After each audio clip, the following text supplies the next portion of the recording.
77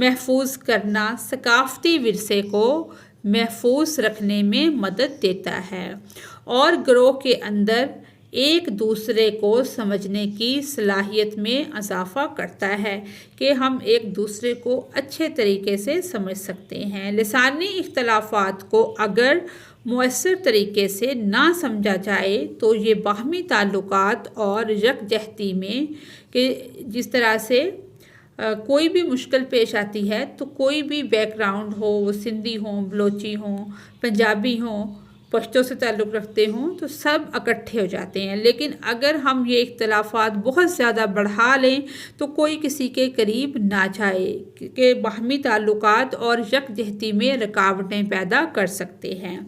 اس سے غلط فہمیاں جنم لے سکتی ہیں جس کے نتیجے میں سماجی تقسیم میں اضافہ ہو سکتا ہے۔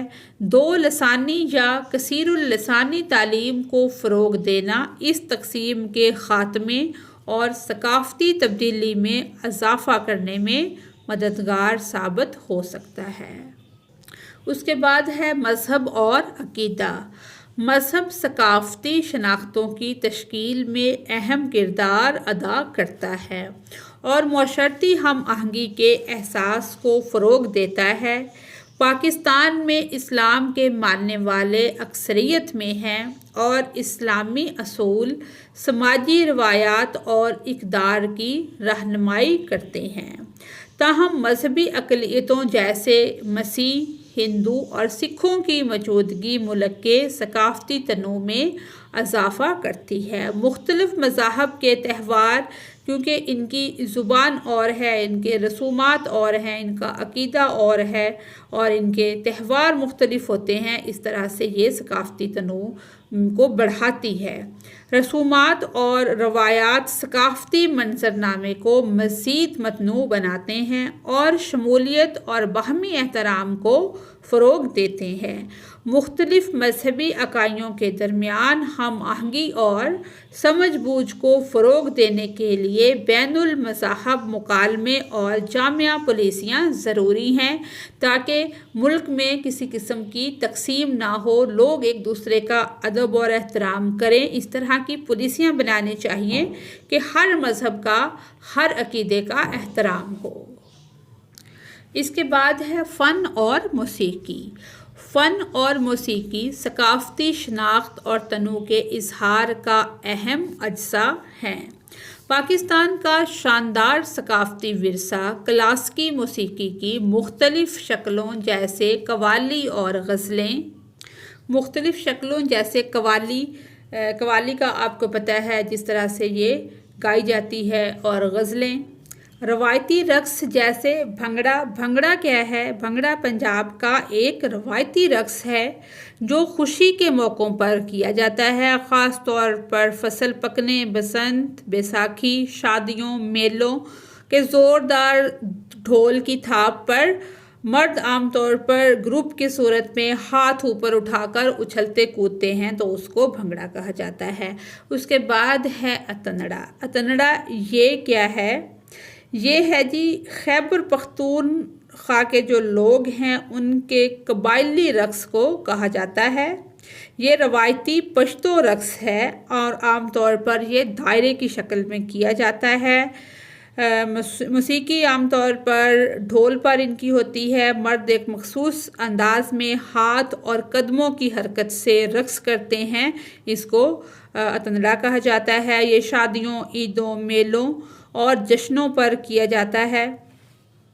اب آپ کو بھنگڑا اور اتنڑا کے بارے میں پتہ چل گیا کہ یہ کیا چیزیں ہیں۔ متنوع بصری فنون پر مشتمل ہے۔ یہ ثقافتی اظہار ملک کے عظیم ورثے کو خراج تحسین پیش کرتا ہے اور مشترکہ ثقافتی تجربات کے ذریعے لوگوں کو اکٹھا بھی کرتا ہے۔ قومی تہواروں اور ثقافتی تبادلے کو فروغ دینا ان مختلف روایات کو یکجا کرنے میں مدد دے سکتا ہے، جس سے ایک بھرپور اور ہم آہنگ قومی شناخت تشکیل پاتی ہے۔ اس کے بعد ہے تہوار اور تقریبات۔ تہوار اور تقریبات ثقافت کے اہم